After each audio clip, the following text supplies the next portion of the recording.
नमस्कार दोस्तों, digital blogger में आपका स्वागत है। आज हम बात करेंगे मोतीलाल ओसवाल और रेलिगेयर सिक्योरिटीज, दो धुरंधर फुल सर्विस स्टॉक ब्रोकर्स के कंपैरिजन के बारे में।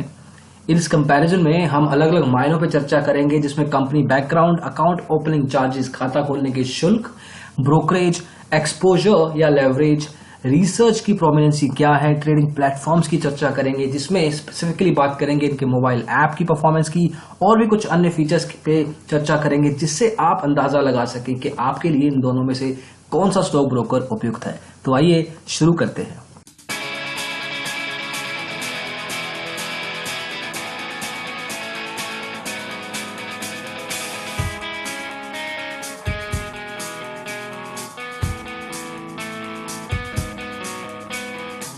तो हमेशा की तरह शुरुआत करते हैं कंपनी बैकग्राउंड से। मोतीलाल ओसवाल और रेलिगेयर सिक्योरिटीज दोनों फुल सर्विस स्टॉक ब्रोकर्स हैं, जिसमें मोतीलाल ओसवाल 1987 में एस्टेब्लिश हुआ था।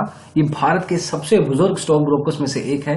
वहीं रेलिगेयर सिक्योरिटीज की स्थापना 1994 में हुई थी। आज की तारीख में पूरे भारतवर्ष में मोतीलाल ओसवाल की 2200 से ज्यादा ब्रांचेस हैं। इसमें इनके सब ब्रोकर तथा फ्रेंचाइज नेटवर्क का स्ट्रॉन्ग कनेक्शन है। वहीं रेलिगेयर सिक्योरिटीज 500 अलग अलग जगह पे उपलब्ध है। जहां तक बात है एक्सचेंजेस की, तो दोनों स्टॉक ब्रोकर बीएसई, एनएसई तथा कमोडिटी एक्सचेंजेस के साथ जुड़े हुए हैं।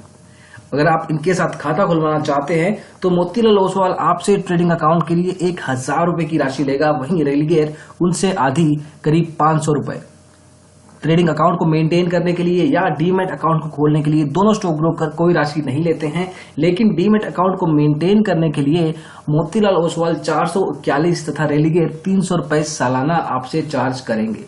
तो उस हिसाब से अगर देखा जाए तो खाता खोलने के लेवल पे, मेंटेन करने के लेवल पे रेलिगेयर सिक्योरिटीज थोड़ा सा सस्ता मालूम होता है। अब बात करते हैं ब्रोकरेज की। अब सबसे जरूरी मायनों में से एक है ब्रोकरेज, जिससे आप अनुमान लगाते हैं कि कौन सा स्टॉक ब्रोकर आपके लिए उपयुक्त रहेगा। तो ब्रोकरेज लेवल पे ऑलमोस्ट बराबर है, कंपटीशन काफी नेक टू नेक है। अगर आप ध्यान देंगे तो इक्विटी, डिलीवरी और इंट्राडे में तो एग्जैक्ट वैल्यूज हैं ही, बल्कि फ्यूचर्स में भी ये सेम ब्रोकरेज चार्ज करते हैं। हालांकि मोतीलाल ओसवाल के केस में डिपेंड करता है कि आपने कौन सा प्लान चूज किया है, आपने कितना डिपॉजिट प्रोवाइड किया है। वहीं रेलिगेयर सिक्योरिटीज में आप बेसिक लेवल पे नेगोशिएशन जरूर कर सकते हैं, थोड़ा बहुत ऊपर नीचे कर पाएंगे आप, लेकिन ज्यादा कम होने की गुंजाइश नहीं है। मोतीलाल ओसवाल के केस में थोड़ी सी चर्चा डिटेल में करते हैं, क्योंकि इनके अलग अलग प्लान्स हैं। तो इस रेफरेंस के लिए हम इस्तेमाल कर रहे हैं digitalblogger.com का। तो ब्रोकरेज लेवल पे मोतीलाल ओसवाल की दो प्लान्स हैं। पहला प्लान है वैल्यू पैक अकाउंट। इसमें बेसिकली आपको एक सब्सक्रिप्शन चार्ज देना है एक पर्टिकुलर टाइम पीरियड के लिए। फॉर एग्जांपल, अगर आप मंथली लेवल पे प्लान लेते हैं जो कि 30 दिनों तक मान्य रहेगा, उसमें आपको 2500 रुपए की राशि देनी है और आपका ब्रोकरेज सीधा आधा हो जाएगा 0.25% पे। कोई नेगोशिएशन नहीं करना है, कुछ नहीं, स्ट्रेट फॉरवर्ड प्लान है। सिमिलरली अगर आप 3 महीने का क्वार्टरली लेवल पे प्लान लेते हैं तो उसके हिसाब से आपको मैक्सिमम टू मैक्सिमम 5000 रुपए की राशि देनी है और आप 3 महीने तक वही ब्रोकरेज एंजॉय कर सकते हैं। तो आपका एक तरह से 2500 रुपए बच रहा है अगर आप अच्छी कमिटमेंट करते हैं। वहीं अगर आप सालाना लेवल पे जाते हैं और 50,000 रुपए की राशि तक देते हैं, तब आपको 365 दिन की मान्यता मिलेगी और आपका ब्रोकरेज डिलीवरी लेवल पे 0.18% लगेगा। इससे कम भी हो सकता है और बाकी सेगमेंट्स में भी आप नजर डाल सकते हैं, रिलेटिवली उनकी ब्रोकरेज परसेंटेज भी कम होती है। तो उस हिसाब से डिपेंड करता है कि आप कितना कमिटमेंट करने को रेडी हैं, कितना इनिशियल सब्सक्रिप्शन अमाउंट देने को रेडी हैं, उस हिसाब से आपकी ब्रोकरेज कम की जाती है। एक बात का ध्यान रखना जरूरी है कि वैल्यू पैक अकाउंट में जो भी राशि आप सब्सक्रिप्शन अमाउंट के रूप में देंगे वो आपको वापस नहीं मिलेगी। ये एक नॉन रिफंडेबल अमाउंट है। अगर हम बात करें इनके दूसरे प्लान की, जो कि मार्जिन अकाउंट है, वो स्ट्रेट फॉरवर्ड प्लान है जो बाकी stock broker full service level पे आपको प्रोवाइड करते हैं। ये एक तरह का इनिशियल डिपॉजिट लेवल पे आप कितना अमाउंट दे रहे हैं उसके कोरिस्पोंडिंग आपकी ब्रोकरेज डिसाइड की जाती है। तो आप देखेंगे कि ये दोनों का कंपैरिजन बताया गया है प्लान लेवल पे, और मार्जिन अकाउंट में आपको ब्रोकरेज कम तो की जाती है, लेकिन उतनी कम नहीं जितनी वैल्यू आपको वैल्यू पैक पे मिलती है। तो आपको देखना है कि आप किस लेवल से ट्रेडिंग करना चाहते हैं, आपका ट्रेडिंग बिहेवियर क्या है, पैटर्न क्या है, इनिशियल डिपॉजिट क्या है, कितना पैसा आप इनिशियल लेवल पे दे सकते हैं जो कि रिफंडेबल या नॉन रिफंडेबल लेवल पे डिसाइड किया जाएगा। उसके बेस पे आपकी ब्रोकरेज डिसाइड होती है। तो ब्रोकरेज से आगे चलते हैं और बात करते हैं एक्सपोजर की, लेवरेज की। अब जिनको कॉन्सेप्ट नहीं पता, बेसिकली एक तरह का लोन होता है जो आपका स्टॉक ब्रोकर आपको प्रोवाइड करता है, आपकी ट्रेडिंग कैपिटल को देख के, आपकी पिछली फायदों और नुकसानों को देख के। तो उस हिसाब से ये लोन आपको प्रोवाइड किया जाता है एक स्पेसिफिक इंटरेस्ट परसेंटेज पे।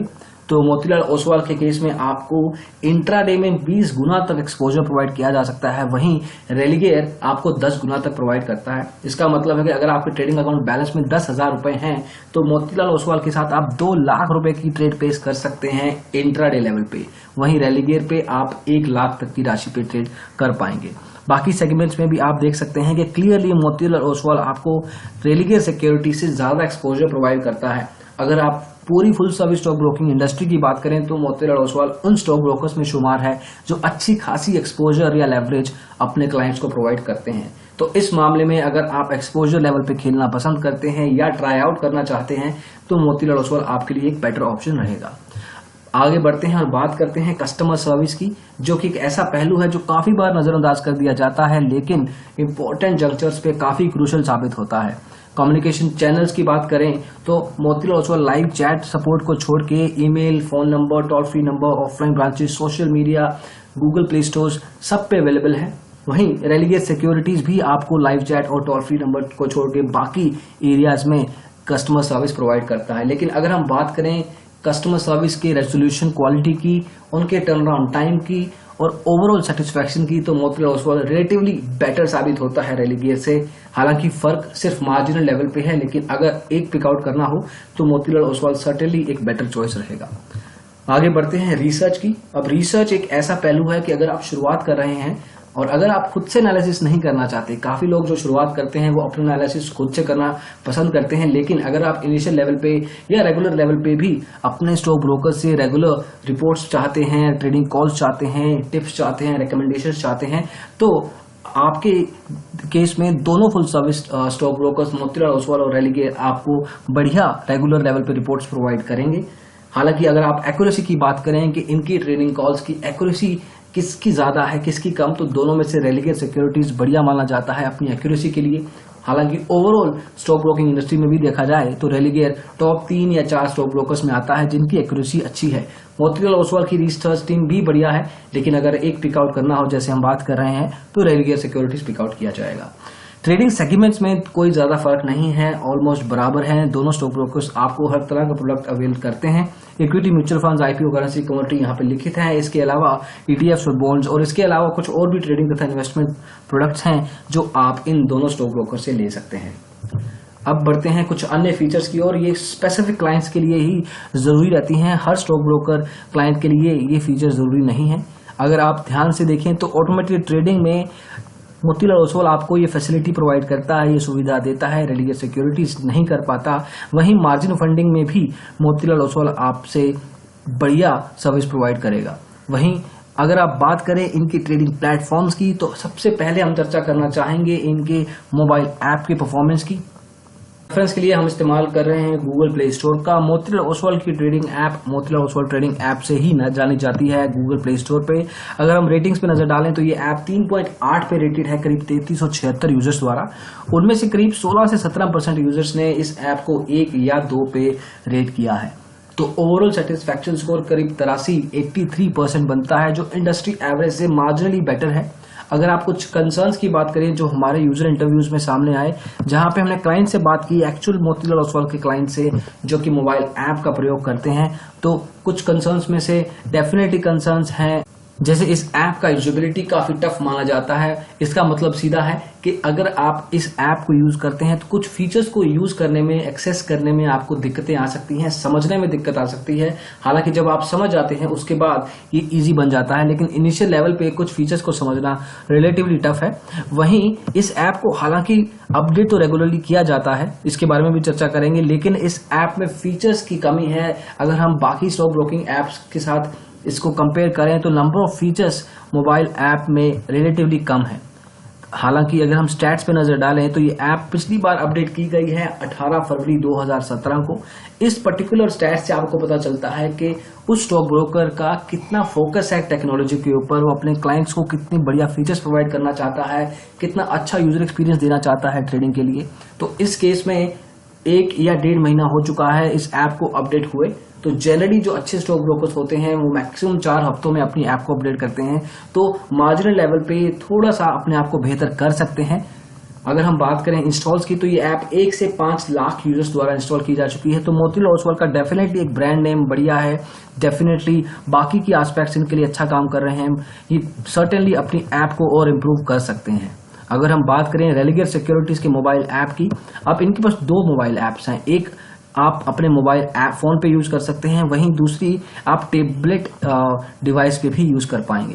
लेकिन अगर हम इनकी परफॉर्मेंस की बात करें तो ये ऐप रेटेड है 3.4 पे करीब 1894 यूजर्स द्वारा। उनमें से करीब 33% यूजर्स ने इस ऐप को अनसेटिस्फाइड स्कोर पे रेट किया है।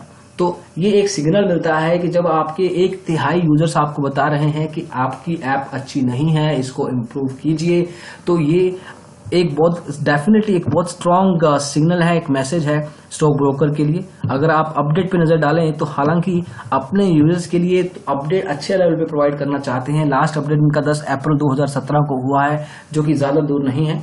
लेकिन जब हम बात करते हैं इस ऐप की परफॉर्मेंस की, तो इसके स्पीड रिलेटेड इश्यूज हैं, यूजर एक्सपीरियंस रिलेटेड इश्यूज हैं, यूआई रिलेटेड इश्यूज हैं, और टेक्निकल एनालिसिस करने के लिए जो चार्टिंग फीचर्स होते हैं उसको एक्सेस करने में फीचर्स में प्रॉब्लम्स आती हैं। तो उस लेवल पे ये ऐप एवरेज से रिलेटिवली बिलो मानी जाएगी, बिलो आंकी जाएगी। तो हम इस ऐप को आपको ट्रेडिंग के लिए रेकमेंड नहीं करेंगे। अगर आप इनके क्लाइंट हैं, रेलिगेयर सिक्योरिटी के क्लाइंट हैं या बनना चाहते हैं, तो हम आपको एडवाइस यही करेंगे कि ट्रेडिंग के लिए आप मोबाइल ऐप का इस्तेमाल ना करें, बाकी ट्रेडिंग प्लेटफॉर्म को यूज कर सकते हैं। इनकी दूसरी मोबाइल ऐप जो कि सिर्फ टेबलेट पे ज्यादातर यूज की जाती है, वो रेटेड है 3.5 पे बाय ऑलमोस्ट 96 यूजर्स।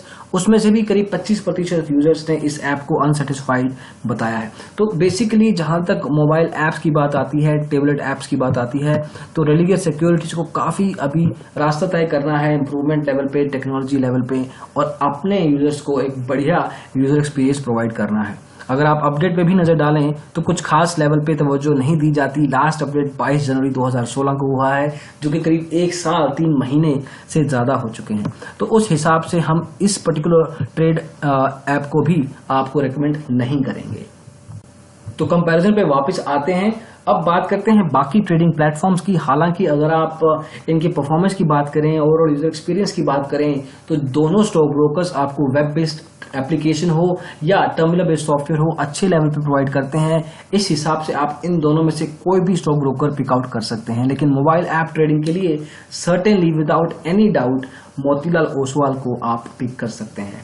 तो ये था कंपैरिजन मोतीलाल ओसवाल और रेलिगेयर सिक्योरिटीज के बीच। हमने काफी मायनों पर नजर डाली है, जिसमें pricing, company background, exposure, trading platforms और भी कुछ अन्य फीचर्स के बारे में हमने चर्चा की। अब आपको देखना है कि आपकी प्रायोरिटीज क्या हैं, आपकी प्रेफरेंसेस क्या हैं, आप क्या चाहते हैं अपने स्टॉक ब्रोकर से। उस हिसाब से आप एक स्टॉक ब्रोकर का चुनाव कर सकते हैं। हालांकि अगर आपको कुछ कंफ्यूजन है, आपकी प्रेफरेंसेस के हिसाब से आप एक स्टॉक ब्रोकर नहीं ढूंढ पा रहे, तो आप हमारी वेबसाइट के link digitalblogger.com/free callback broker choice पे जा सकते हैं, अपनी डिटेल्स, अपनी प्रेफरेंसेस बता सकते हैं, और आपकी प्रेफरेंसेस के अनुसार ही हम आपके लिए कुछ कॉल बैक सेटअप करेंगे, जिसमें आप बात करके, चर्चा करके अपने लिए फाइनली एक ट्रेडिंग अकाउंट खोल सकते हैं। तो इस वीडियो में बस इतना ही। हम आशा करते हैं आपको ये वीडियो पसंद आया हो। अगर ऐसा है तो इसको लाइक जरूर कीजिए, अपने दोस्तों में सर्टेनली इसको शेयर भी जरूर कीजिए। आप हमारे चैनल डिजिटल ब्लॉगर को सब्सक्राइब भी कर सकते हैं ऐसे ही वीडियोस फ्यूचर में देखने के लिए। इस वीडियो को देखने के लिए बहुत बहुत धन्यवाद। Thank you so much. Bye bye.